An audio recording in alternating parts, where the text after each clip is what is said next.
I'm here with Senator Dale Ryder. Senator, just your thoughts on the governor's budget address today.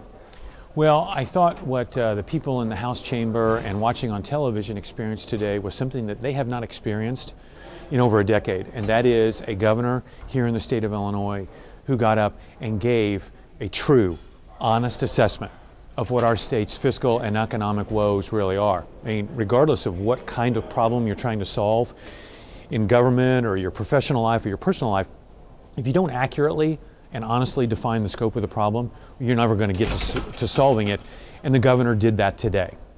He laid out some pretty tough choices coming over with this General Assembly. How do you think it's going to go down once session starts really getting going? Well, there's going to be a lot of discussion and there's going to be a lot of debate, but one thing that I and many of my Senate Republican colleagues have been saying year after year is that every year you wait to seriously address the problem, then when you do seriously address that problem, the remedy will be more difficult to accept. We're on the back end of 12 years of fiscal malfeasance in this state. So yeah, some of these cuts are extraordinarily different. There are cuts in there and program eliminations in there, which I think most taxpayers could look at and say, yeah, we should spend less money on that, or we shouldn't spend any money on that. There are also cuts in there where people say, you know, if we had the money, we wouldn't want to impose this cut, but we don't have the money. And that was the message from Governor Rauner today. Again, honest assessment of where we're at. Now the debate will begin.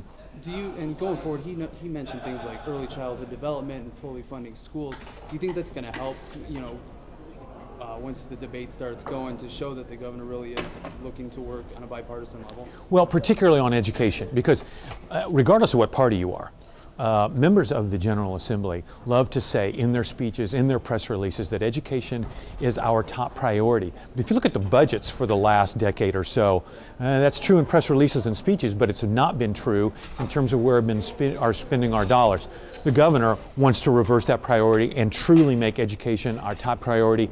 And that's what he suggested today by suggesting an increase in K through 12 education and reducing the amount of money we're going to spend on Medicaid and other public assistance programs. All right, Senator Ryder, thanks so much. Thank you.